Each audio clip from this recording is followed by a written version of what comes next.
Welcome back to the Mind Waste Matters podcast, where we'll explore the issues of over-exploitation of mineral ores resulting in waste rock and tailings and its impact on SDG 7, affordable and clean energy. I am your host, Limencia, and joining me on the panel is Blaze, Wallison, and Solomon. Mining is a vital industry that provides raw materials for countless products and infrastructure, as well as providing employment opportunities. But it's also one of the most resource-intensive and polluting activities on the planet. We'll dive deep into this topic, examining why the SDG should be implemented, what resources are required, and what recommendations the Papua New Guinea government and mine firms can take into consideration to alleviate such an issue. So join us as we explore the link between mining, waste, and SDG 7. My first question to the panel is directed to Wallison. Why should the 7th SDG be implemented? Thank you, Mencia. The SDGs provide a comprehensive framework for tackling the complex challenges we face, including the impact of mining activities on the environment and communities. The 7th Sustainable Development Goal aims to ensure access to affordable, reliable, sustainable, and modern energy for all.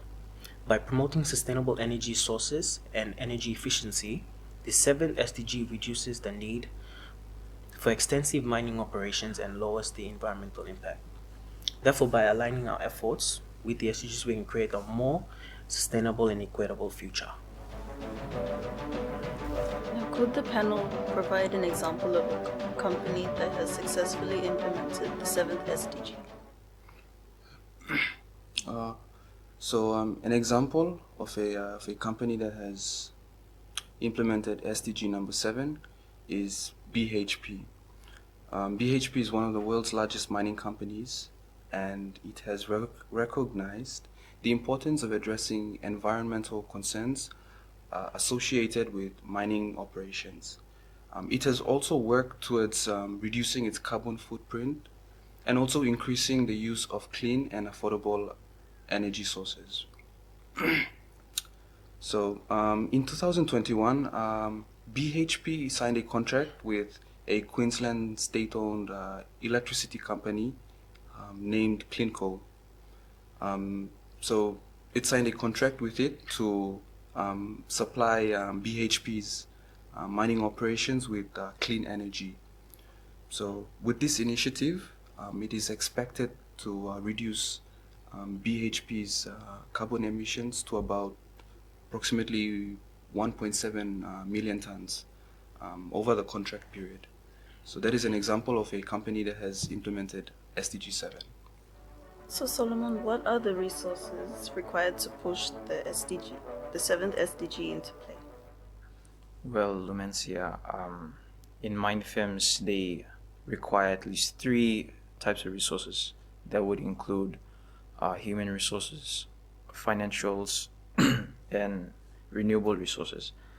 So out of these resources, 2 of them, which are human and financial, are the basic or like the fundamental principles to any firm or organization, because it requires people and also it requires money.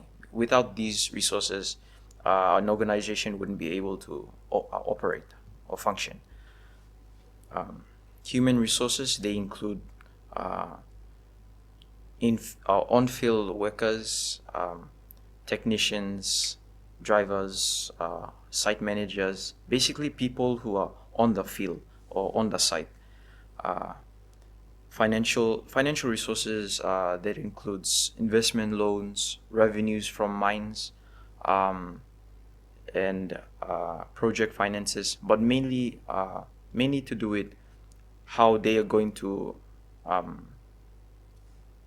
how the mines are going to use the ores as a sort of like economic material.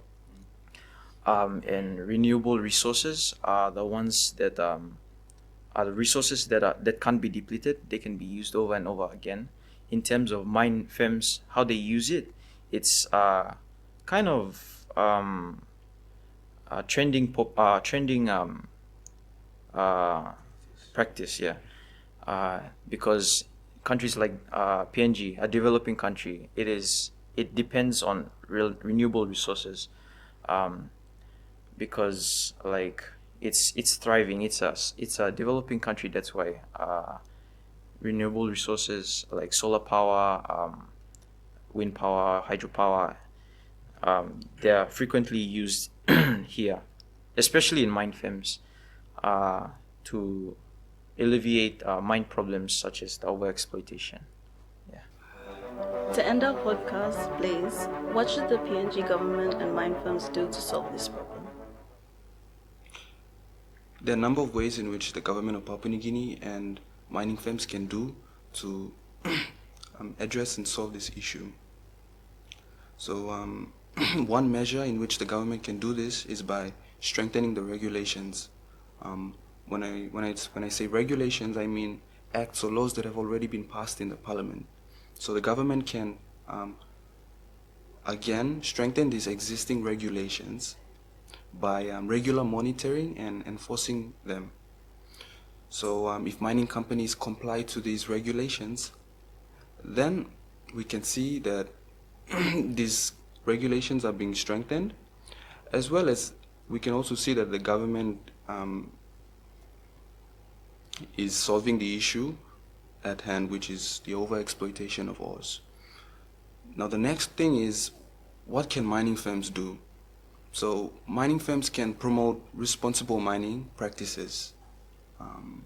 One way in which they can do this is by adhering to international standards of responsible mining.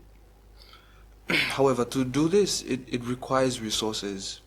As previously mentioned by Solomon, resources, there are lots of resources, but I think the most important one is human resources. So an example of human resources is like engineers, technicians, on-field workers, etc.